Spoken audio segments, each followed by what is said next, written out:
Baiklah, saat ini kita akan belajar mengenai struktur percabangan if.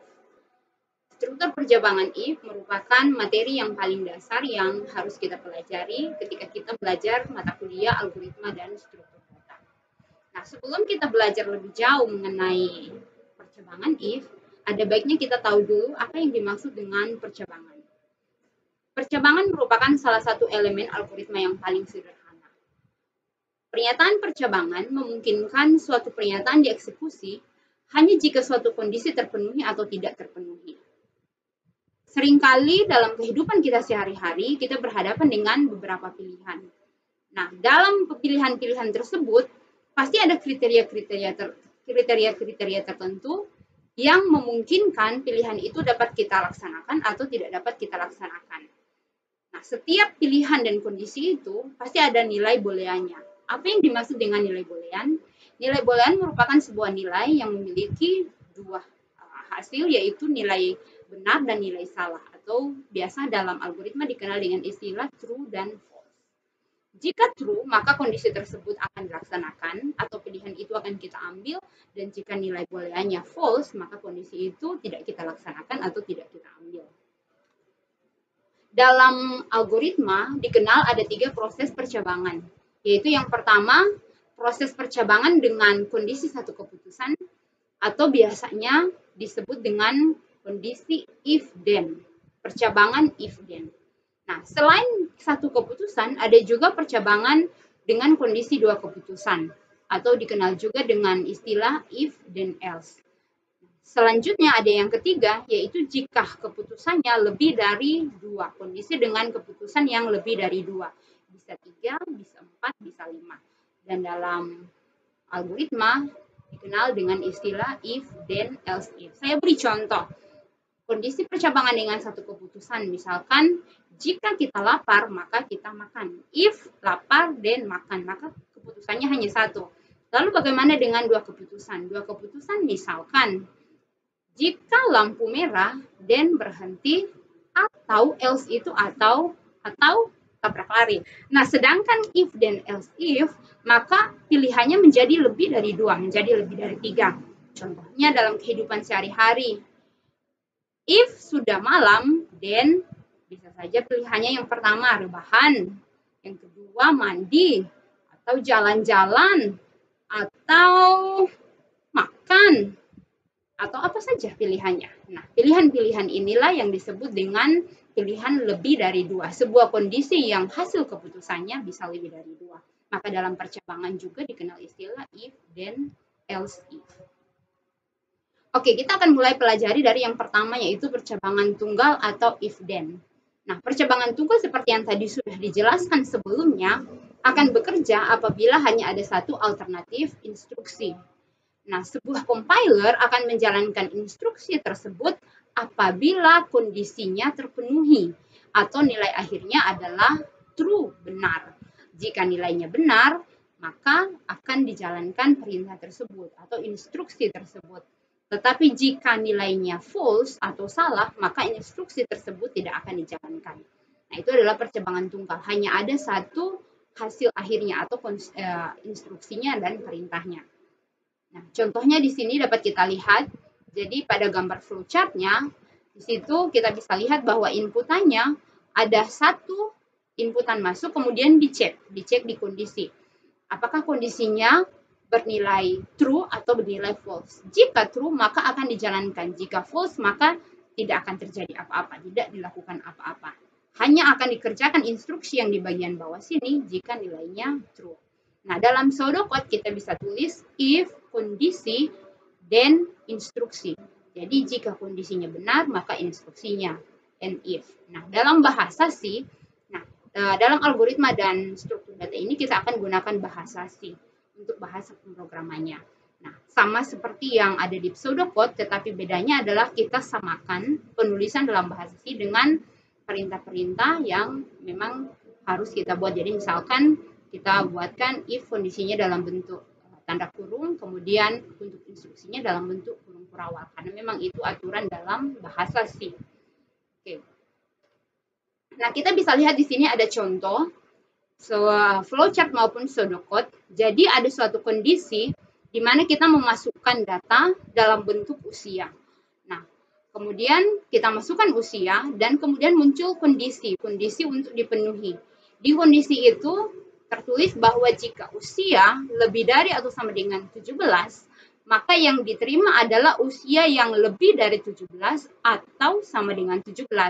Berarti dihitung dari 17, 18, 19, dan seterusnya. Nah, jika benar, maka silahkan masuk. Nah, kita inputkan usianya 18. Apakah 18 memenuhi kondisi? Di kondisi yang dicari adalah lebih dari atau sama dengan 17. Nah, karena 18 memenuhi, maka otomatis instruksi silahkan masuk akan dikerjakan. Nah, kalau kita misalkan tuliskan dalam bentuk pseudocode-nya, terlihat di sini usia sama dengan 18. Kita masuk pada kondisi pengecekannya, usia lebih dari sama dengan 17, maka silakan masuk. Karena yang kita masukkan memenuhi kondisi ini, maka instruksinya dikerjakan. Nah, selanjutnya juga kita bisa lihat dalam bahasa C, penulisannya sama seperti penulisan pseudocode, hanya mengikuti aturan-aturan yang ada dalam bahasa C. Oke. Nah, ini adalah contoh yang pertama penggunaan if then. Misalkan kita ingin membuat sebuah algoritma dan program dalam bahasa C untuk menentukan apakah bilangan itu adalah bilangan positif. Jadi kita hanya akan menampilkan dia bilangan positif jika yang kita inputkan adalah bilangan positif. Bagaimana caranya kita menentukan dia bilangan positif dan bukan? Kita tahu bersama bahwa bilangan positif adalah bilangan yang lebih dari 0. Sedangkan yang kurang dari 0 adalah bilangan negatif. Sehingga penjelasannya dan penyelesaiannya dapat kita lihat seperti berikut ini. Flowchart-nya, setiap flowchart kita harus awali dengan start dan kita akhiri dengan end. Nah, inputannya adalah kita masukkan nilai. Ya, jadi kita read nilai berapa saja yang kita masukkan. Nah, kemudian kita lakukan pengecekan kondisi, ya, seperti yang tadi sudah kita sama-sama lihat dan pelajari pada slide-slide sebelumnya. Karena bilangan positif adalah bilangan yang lebih dari 0, maka kondisi pengecekannya adalah apakah nilai lebih dari 0. Jika nilai lebih dari 0, maka tulis positif. Misalkan kita masukkan nilai 5. Maka ketika kita masukkan read nilai sama dengan 5, baru dicek apakah 5 lebih dari 0. Jika 5 lebih dari 0 dan karena 5 lebih dari 0, maka tulis positif. Lalu bagaimana kalau kita masukkan minus 4? Nah, ketika kita masukkan min 4, read nilai sama dengan min 4. Apakah min 4 lebih dari 0? Maka ternyata bukan, karena min 4 harusnya kurang dari 0. Maka tidak terjadi apa-apa. Maka instruksi write positif tidak dikerjakan. Ya, dapat dilihat juga pseudocode-nya seperti yang tertulis, kita deklarasikan nilainya sebagai bilangan integer. Kemudian algoritmanya kita tuliskan read nilai if nilai lebih dari 0 sama seperti tadi pada flowchart, then write positif. Nah, pada bahasa C, penulisannya sama seperti yang penulisan pada pseudocode, tapi kita tambahkan penulisan-penulisan lainnya yang kita sesuaikan dengan aturan dalam penulisan bahasa C. Misalkan include, ya, in main-nya, tetapi kalau mulai di algoritmanya, nilainya printf. Jadi printf adalah perintah untuk menuliskan sesuatu di layar, ya, perintah untuk menampilkan tulisan di layar dalam bahasa C. Sedangkan scanf adalah perintah untuk membaca atau menginputkan nilai yang kita inputkan dari keyboard, misalnya, ya. Nah, kemudian kita buatkan penulisannya bahasa C. Nah, ini bisa teman-teman pelajari, bisa dicoba sendiri. Kalau bahasa C kita bisa gunakan Microsoft Visual Studio. Oke, selanjutnya ini ada beberapa cara penulisan untuk yang statement if, ya, ada banyak jenis. Ada penulisan pertama ini semuanya hasil outputnya adalah untuk mencetak Jakarta-Bandung semuanya, tetapi cara penulisannya yang berbeda. Oke, nah selanjutnya ada percabangan ganda atau if then else. Nah, percabangan ganda adalah struktur pemilihan yang akan bekerja apabila ada dua alternatif instruksi yang dijalankan. Oke, mari kita lihat contohnya. Nah, ini dapat dilihat bahwa pada percabangan tunggal hanya ada satu instruksi, tetapi kalau pada percabangan ganda akan ada dua instruksi. jika nilainya benar dan jika nilainya salah. Atau dapat kita lihat di gambar flowchart jika true dan jika false. Nah, pseudocode-nya kalau yang tadi hanya if, kondisi, dan instruksi, maka untuk kali ini maka ada yang false, nilai false-nya kita gunakan perintah else. If kondisi terpenuhi, then ini untuk kalau dia benar, true, then instruksi 1.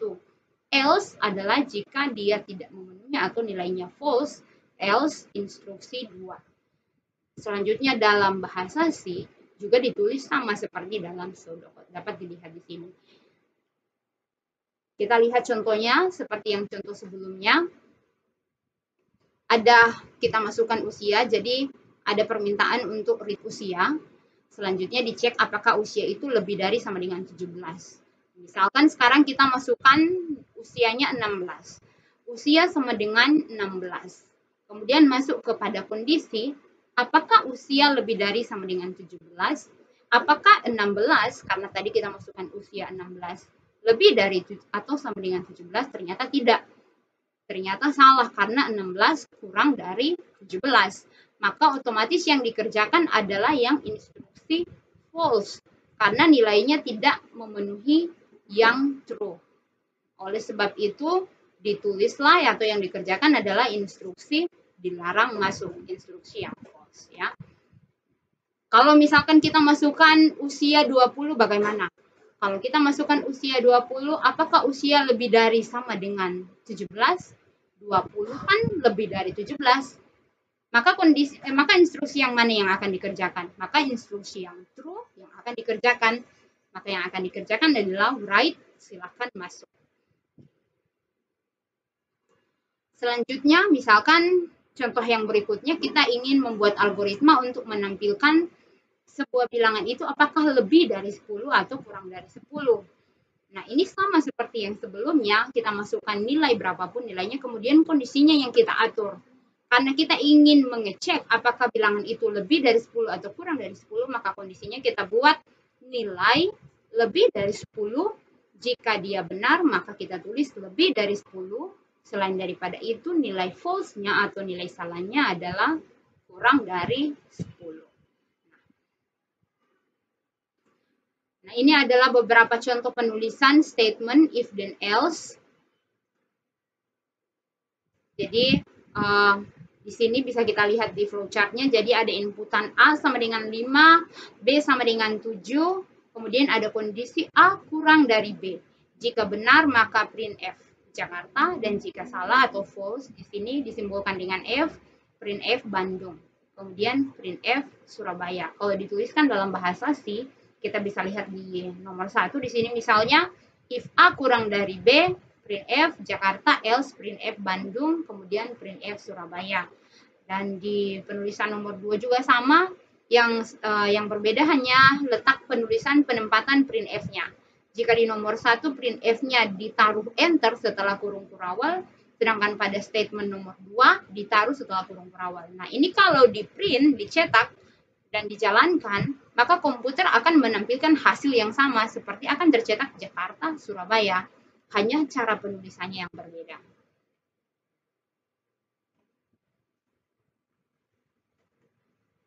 Nomor 5 dan nomor 6 adalah cara menulis yang kurang disarankan. Tetapi hasilnya memang akan sama. Yang disarankan adalah cara penulisan nomor 1, nomor 2, ataupun nomor 3, ataupun nomor 4. Itu adalah penulisan yang baik. Oke, selanjutnya ada latihan. Latihan ini yang pertama adalah masalah batasan umur. Jadi ada sebuah aturan di mana kita bisa menonton sebuah film jika usia penonton itu lebih dari 17. Jika kurang dari 17 maka tidak diperbolehkan menonton. Nah, bagaimana solusinya? Seperti yang pada contoh sebelumnya, maka masukannya atau inputannya adalah usia. Karena kita ingin mengecek apakah usianya lebih dari 17 atau tidak sampai dengan 17 atau kurang dari 17. Maka kita masukkan usia, kemudian kondisinya dicek. Seperti tadi permintaannya, kalau usia lebih dari 17, maka silahkan menonton. Dan jika tidak, maka tidak boleh menonton. Kalau misalkan kita masukkan usianya 20 di sini, maka akan ditulis kalau usia 20, maka akan dicek pada kondisi. apakah usia 20 lebih dari 17? Ternyata benar, 20 lebih dari 17. Maka yang dikerjakan adalah instruksi yang true. Karena dia benar, ya. Maka silakan menonton, setelah itu selesai. Bagaimana kalau kita masukkan usia 10? Maka akan dicek, apakah usia 10 lebih dari 17? Ternyata tidak, karena 10 kurang dari 17. Maka akan dikerjakan instruksi print, Anda tidak boleh menonton. Nah, oke, ini adalah contoh programnya. Ini dapat dicoba sendiri di bahasa C, ditulis dalam bahasa C, dan dapat dikerjakan sendiri. Oke, selanjutnya ada latihan yang lainnya, perhitungan dua buah bilangan. Jadi misalkan kita mau lakukan perhitungan terhadap nilai P, di mana P kita hitung dengan cara menambahkan X dan Y. Jika hasil perhitungan P positif, maka akan dilakukan perhitungan selanjutnya, yaitu perhitungan Q sama dengan X dikali dengan Y. Sedangkan jika hasil penjumlahan nilai X dan Y yang di P, jika nilai P adalah negatif, maka yang akan dilakukan adalah Q X per Y. Jadi di sini akan ada kondisi yang pertama, kita akan cek dulu kondisinya, kita akan lakukan perhitungan dulu, di mana X tambah Y dijumlahkan dan nilainya akan kita simpan ke variabel P. Jika hasil penjumlahan bilangan X dan Y adalah positif, maka kita akan kerjakan perintah berikutnya, yaitu melakukan perkalian antara X dan Y yang nilainya akan disimpan ke dalam variabel Q. Sedangkan hasil perhitungan P jika dia adalah negatif, maka yang akan kita lakukan adalah perhitungan X dibagi Y. Oke ya, coba kita lihat. Nah, ini adalah penyelesaiannya. Jadi kita masukkan dua nilai karena tadi inputannya adalah X dan Y. Kemudian operasi yang pertama adalah kita lakukan penjumlahan. Nah, X dan Y dijumlahkan dan disimpan ke variabel P. Selanjutnya kita cek apakah nilai P itu nilai positif atau negatif. Nah, kalau positif adalah lebih dari 0 dan negatif kurang dari 0. Maka yang akan kita lakukan pengecekan kondisinya adalah P lebih dari sama dengan 0. Jika benar, maka Q sama dengan X kali Y. Dan jika salah, X sama dengan Q sama dengan X per Y. Selanjutnya print Q dan selesai. Oke, ini adalah kode program latihannya. Bisa dicoba sendiri di komputer Anda masing-masing. Ini sudah diuji coba dan ini bisa running dengan bagus. Ini adalah kode program dalam bahasa C. Oke, jadi ada beberapa latihan. Ini latihan yang bisa dikerjakan sendiri. Silahkan diuji coba. Sudah ada penyelesaiannya, gambarannya, dan kode programnya. Ini adalah latihan-latihan yang disediakan tentang struktur percabangan if. Jadi bisa dicoba sendiri oleh teman-teman semua. Ada dua latihan, ada latihan 3 dan latihan 4. Dan sudah juga disertakan flowchart-nya. Dan juga sudah disertakan kode programnya yang bisa dipelajari sendiri. Oke, kita mulai dari latihan yang ketiga. Jadi latihan yang ketiga adalah masalah fotokopi. Sebuah usaha fotokopi memberi aturan. Jadi misalkan kalau kita adalah pelanggan atau sudah langganan atau member, maka berapapun yang difotokopi, harga per lembarnya hanya Rp75. Tapi kalau bukan member atau bukan langganan, maka ada aturannya lagi. Jika fotokopi kurang dari 100, harga per lembarnya Rp100. Tetapi jika lebih atau sama dengan 100, maka harga per lembarnya sama dengan Rp85. Nah, bagaimana nanti modelnya? Yang pertama adalah kita harus tahu dulu apakah dia langganan atau bukan. Jadi kondisi yang pertama yang harus dipenuhi adalah statusnya langganan atau bukan. Nah, kemudian kondisi kedua yang harus dipenuhi adalah jumlah fotokopinya. Jika kurang dari 100, maka harganya Rp100. Jika lebih dari atau sama dengan 100, maka harga per lembarnya Rp85. Kurang lebih seperti ini. Jadi kondisi yang pertama kita bisa lihat di sini untuk mengecek apakah statusnya langganan, ya, karena memang syaratnya harus yang pertama dia langganan. Kalau dia langganan, maka berapapun jumlah yang mau difotokopi, maka hanya dikalikan dengan 75 harganya. Setelah, kalau jika ternyata dia bukan langganan, lalu kemana? Maka dia akan tidak maka akan dicek apakah yang dia fotokopi itu kurang dari 100. Maka kalau kurang dari 100, harga per lembarnya Rp100. Tapi kalau lebih dari 100, harga per lembarnya dapat diskon lagi hanya menjadi Rp85. Selanjutnya kita kalikan harga per lembarnya dengan jumlah yang mau difotokopi dan kemudian kita print berapa semuanya. Ya. Ini contoh program latihannya. Di sini akan digunakan variabel JLF. JLF itu jumlah lembar fotokopi, kemudian variabel HPP, harga per lembar, dan variabel TH. Kemudian ada status ini untuk mengecek apakah langganan atau bukan.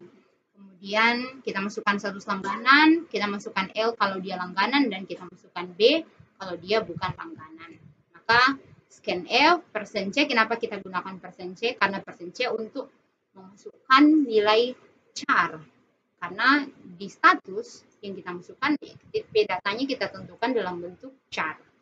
Nah, kemudian kita cek, jika setelah kita cek di sini, maka masuklah if status sama dengan L. Dan di dalam if itu ada if lagi yang berikutnya. Sampai selesai. Nah, jadi kalau misalkan statusnya L, maka langsung dieksekusi instruksi HPP nilainya sama dengan 75. Ya. Bagaimana kalau bukan? Kalau bukan statusnya L, maka if lagi, apakah jumlah per lembar yang dia fotokopi itu kurang dari 100? Jika kurang dari 100, harga per lembarnya 100. Jika bukan, harga per lembarnya 85. Nah, selanjutnya yang terakhir adalah TH atau total harga, adalah jumlah per lembarnya dikalikan dengan harganya. Kemudian berapa total bayarnya? Printf total bayar, %D, dan TH atau total harga. Oke, latihan yang keempat adalah misalkan diberi sebuah angka tahun Masehi, kita masukkan angka Masehi, tahun Masehi dari keyboard, lalu ingin menentukan apakah tahun tersebut tahun kabisat atau bukan. Nah, tahun kabisat adalah tahun yang habis dibagi 4. Jadi misalkan kalau kita masukkan tahun 2000, maka otomatis akan menampilkan bahwa itu adalah tahun kabisat karena 2000 adalah bilangan yang habis dibagi 4. Tapi kalau kita masukkan 1997, maka itu bukan tahun kabisat karena tidak habis dibagi 4. Ya. Selanjutnya pada tahun kabisat bulan Februari jumlah harinya adalah 29 hari. Sehingga kita bisa tuliskan bahwa kalau dia tahun kabisat bulan Februari harinya 29. Oke, jadi kurang gambaran flowchart-nya seperti yang terlihat. Kita masukkan tahun, kemudian kita bagi 4. Jika sisa pembagiannya sama dengan 0, maka kita tulis print tahun kabisat ini. Dan jika sisa pembagiannya tidak sama dengan 0, maka print bukan tahun kabisat. Ya. Oke, ini adalah kode program untuk latihannya dalam bahasa C. Silahkan dapat dicoba. Kita deklarasikan dulu variabelnya, tahun, kemudian kita masukkan tahun berapa. Kita gunakan %D karena yang kita masukkan adalah bilangan integer. Jika kita masukkan dalam bentuk karakter atau string, maka kita tidak gunakan %D. Jadi %D ini untuk memasukkan nilai dalam bentuk integer, ya, angka. Nah, kemudian if tahun ini persen ini adalah mod atau modulus, sisa pembagian. Jika tahun dibagi dengan 4, sisa pembagiannya sama dengan 0, maka printf tahun kabisat. Jika tidak, jika false nilainya, maka dia printf bukan tahun kabisat. Kemudian selesai. Oke, sampai di sini materi kita tentang struktur percabangan if. Semoga dapat dimengerti dan dapat dipahami.